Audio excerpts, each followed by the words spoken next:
Bactrian deer. And then beforehand, about domestic horses. Successful, we gotta have new calves. We stay seated, now we'll stop with Asian elephant. And as we do our elephant zone, we're down to the smallest in the world of rhinos. And they are Markhors and our Himalayan Tahr. One of the large ranges about to follow folks. That's because we're approaching the largest other big cats. Bactrian deer. And they're native to Central Asia and a subspecies of the red deer, even though they do not have that red coat. Now, one of our researchers just discovered some in Afghanistan after not being seen there for nearly 40 years. And now we have them right here at the Bronx Zoo. Now, there's three other species that we normally show in this meadow. We'll see them a little later. Namely, the spotted axis deer, which are native to India and Sri Lanka. And the Bronx Zoo has shown those particular deer here since 1899, when the zoo first opened 124 years ago. Look to the upright, you see the female Bactrian deer, and further to the right, another one.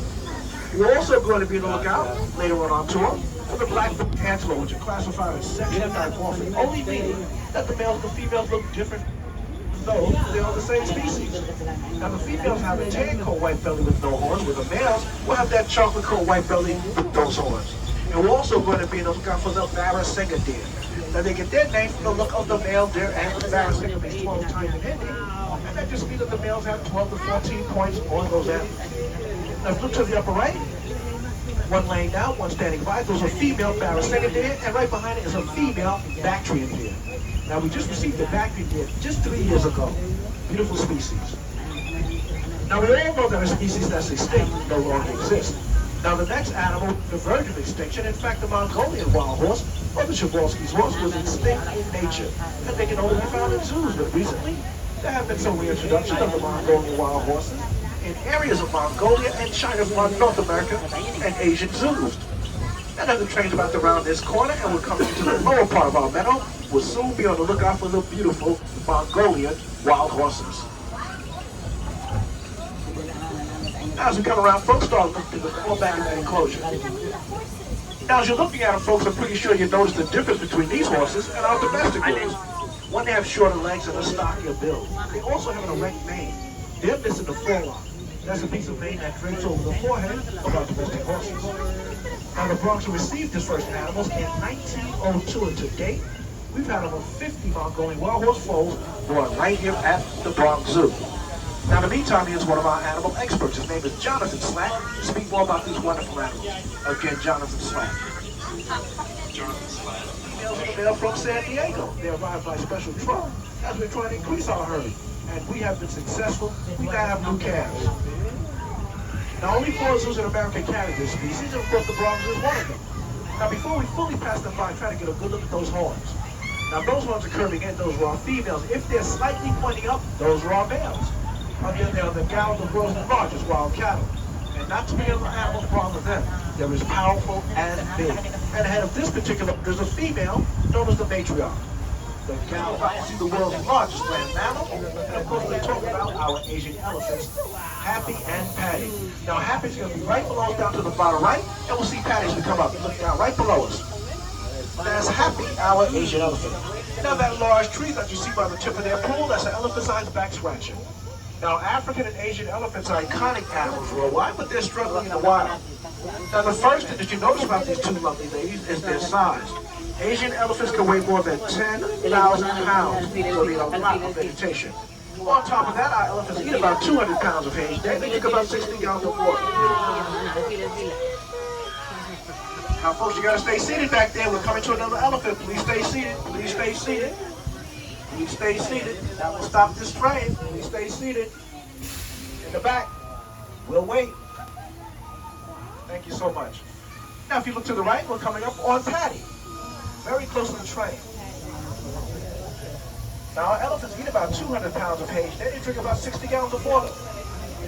Now, take a good look at those trunks, folks, because only Asian elephants have adaptation. They have finger-like features on the end of their trunks, where they can gently pick up a blade of grass, all with those same trunks. They can tear down all these tree branches out here with enormous force. Those trunks hold more than 40,000 muscles. They're incredible tools. Now, our elephants are over 50 years old. They're over 50. Now, here at the Bronx Zoo, we do take very good care of our elephants. They not only get baths, but they get pedicures as well, and they deserve it. That is Happy and Patty, our Asian elephant.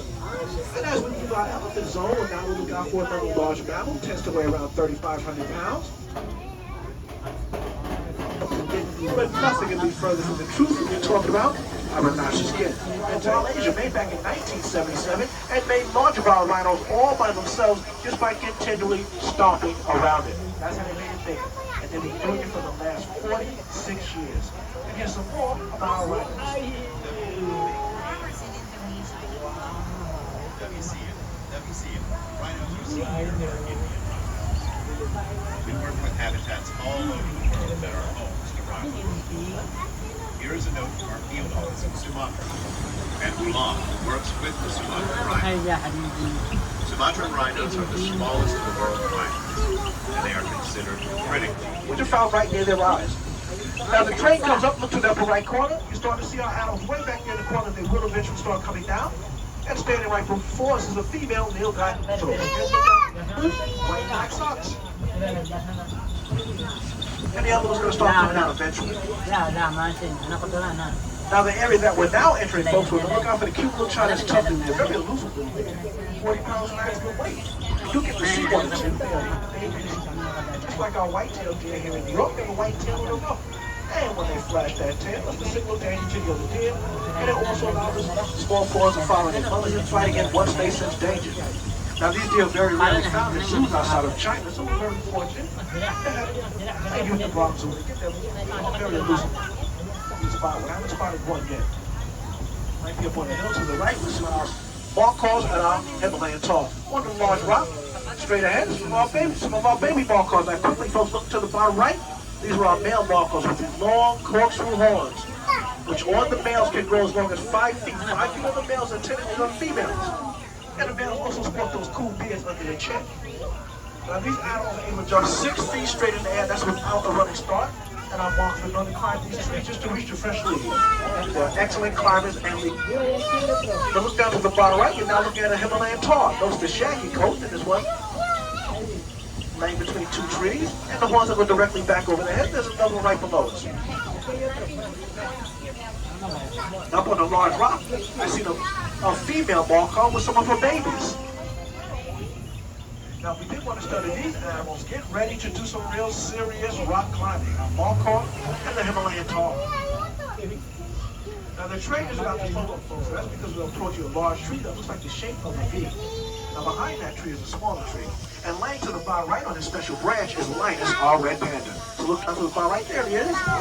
Wait, that's Linus, our red panda. Now, people have been fascinated by the color of that fur. Now, in Nepal, they're called Han Ho, which roughly translated means firefox.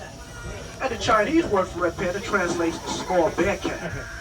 Now, today, folks, we know that the red panda is related to the giant.